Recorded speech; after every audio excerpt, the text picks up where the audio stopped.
তোমরা যারা ক্যালকাটা ইউনিভার্সিটির আন্ডারে প্রথম সেমিস্টারের ছাত্রছাত্রী আছো, অর্থাৎ নতুন কলেজে অ্যাডমিশন নিয়েছো, তোমাদের জন্য আজকের ক্লাস খুবই গুরুত্বপূর্ণ। আজকের ক্লাসে তোমাদের কনস্টিটিউশনাল ভ্যালু সাবজেক্টের মডিউল 2 থেকে সব থেকে গুরুত্বপূর্ণ প্রশ্নের উত্তর নিয়ে আলোচনা করব। মডিউল 2 থেকে এই প্রশ্নটাই সব থেকে গুরুত্বপূর্ণ, অর্থাৎ সংবিধানের 51 ক ধারায় উল্লেখিত মৌলিক কর্তব্যগুলি আলোচনা করো এবং এর গুরুত্ব বা তাৎপর্য লেখো, অর্থাৎ মৌলিক কর্তব্যের গুরুত্ব বা তাৎপর্য। প্রশ্নের উত্তরটা ভালো করে তোমরা বুঝে নাও। প্রথমে ইন্ট্রোডাকশন অর্থাৎ ভূমিকা।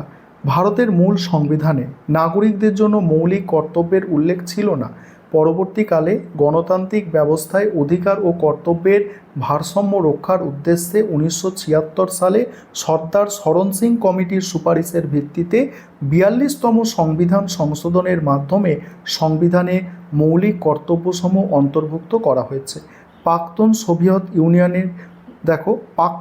সোভিয়েত ইউনিয়নের সংবিধান অনুকরণে ভারতের সংবিধানের চতুর্থ খণ্ডে মানে পার্ট IV-A, ঠিক আছে, চতুর্থ এ 51 ক ধারায় এই কর্তব্যগুলিকে যুক্ত করা হয়েছে। শুরুতে 10টা কর্তব্য ছিল, কিন্তু 2002 সালে 86তম সংবিধান সংশোধনের মাধ্যমে আরও একটা কর্তব্য যুক্ত করে বর্তমানে ভারতে মৌলিক কর্তব্যের সংখ্যা হচ্ছে 11টি। এবার 11টা কর্তব্য কি কি সেগুলো দেখে নিতে হবে। এক হচ্ছে সংবিধান মান্য করা এবং সংবিধানের আদর্শ, প্রতিষ্ঠানসমূহ, জাতীয় পতাকা এবং জাতীয় সঙ্গীতের প্রতি শ্রদ্ধা প্রদর্শন করা। 2, যে সকল মহান আদর্শ অর্থাৎ স্বাধীনতা সংগ্রামী ভারতের স্বাধীনতা সংগ্রামে অনুপ্রেরণা জুগিয়েছিল সেগুলিকে সযত্নে লালন করা ও অনুসরণ করা।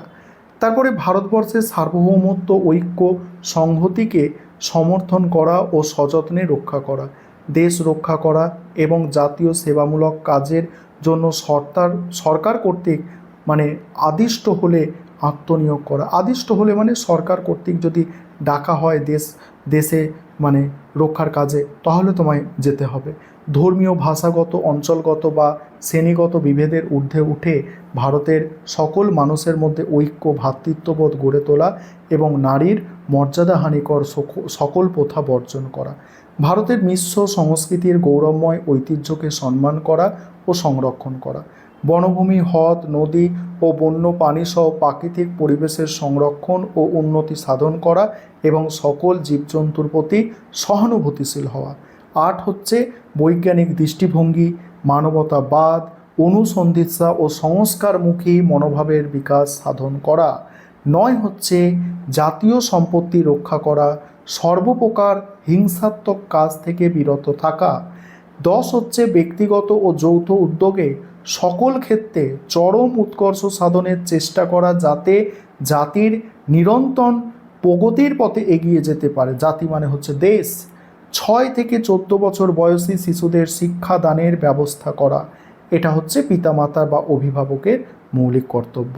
এবারে মৌলিক কর্তব্যের গুরুত্ব বা তাৎপর্য এই পোর্শনটা তোমরা বুঝে নেবে। তার আগে একটা বিষয় তোমাদের বলার আছে।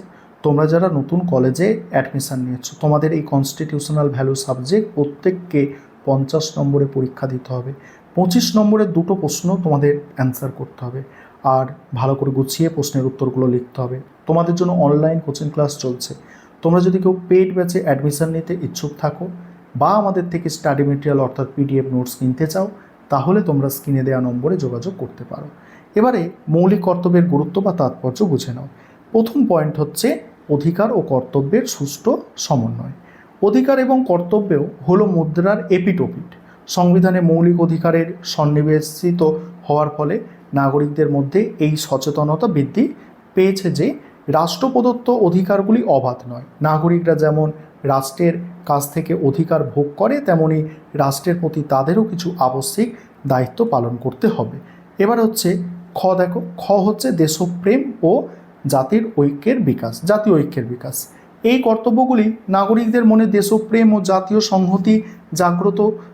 সংহতির আদর্শ জাগ্রত করে। জাতীয় পতাকা, সংবিধান এবং মিশ্র সংস্কৃতির প্রতি শ্রদ্ধাশীল হওয়ার যে নিদর্শন এখানে দেওয়া হয়েছে, তা দেশের বিচ্ছিন্নবাদী প্রবণতা রোধ করে জাতিকে ঐক্যবদ্ধ রাখতে সাহায্য করে। 3 হচ্ছে অসামাজিক ও দেশদ্রোহী কার্যকলাপ প্রতিরোধ। জাতীয় সম্পত্তি রক্ষা করা, হিংসা ত্যাগ করা বা নারীর সম্মান রক্ষা করার মতো কর্তব্যগুলি অসামাজিক ও রাষ্ট্রবিরোধী কার্যকলাপের বিরুদ্ধে এক প্রকার নৈতিক সতর্কতা মানে সতর্ক বার্তা হিসাবে কাজ করে। এটি নাগরিকদের শৃঙ্খলাপরায়ণ হতে সাহায্য করে। এবারে হচ্ছে সংবিধান ব্যাখ্যার আদালতের সহায়ক। মৌলিক কর্তব্যগুলি বিচারযোগ্য না হলেও সুপ্রিম কোর্ট বিভিন্ন রায়ে স্পষ্ট করেছে যে কোনো আইনের সাংবিধানিক বৈধতা বিচারের সময় আদালত এই কর্তব্যগুলির মাপকাঠি হিসাবে ব্যবহার করতে পারে। আইনসভা যদি মৌলিক কর্তব্য রূপায়ণের জন্য কোনো আইন প্রণয়ন করে তবে আদালত তাকে সমর্থনযোগ্য বলে গণ্য করে। তারপরে গণতান্ত্রিক ও আধুনিক মনন গঠন, বৈজ্ঞানিক দৃষ্টিভঙ্গির প্রসার, পরিবেশ রক্ষা এবং সংস্কারমুখী মনোভাব গড়ে তোলার মতো কর্তব্যগুলি নাগরিকদের মধ্যে আধুনিক ও গণতান্ত্রিক চেতনার বিকাশ ঘটায়। এর ফলে সমাজে অন্ধবিশ্বাস, কুসংস্কার দূর হয় এবং একটি সুস্থ ও প্রগতিশীল সমাজ গড়ে ওঠে। এবার উপসংহারটা দেখে নাও। উপসংহার দিয়ে তোমাদের প্রশ্নের উত্তর শেষ করতে হবে। এইভাবে গুছিয়ে উত্তর লিখতে হবে। 25 নম্বরের প্রশ্ন ভালো করে তো লিখতে হবেই।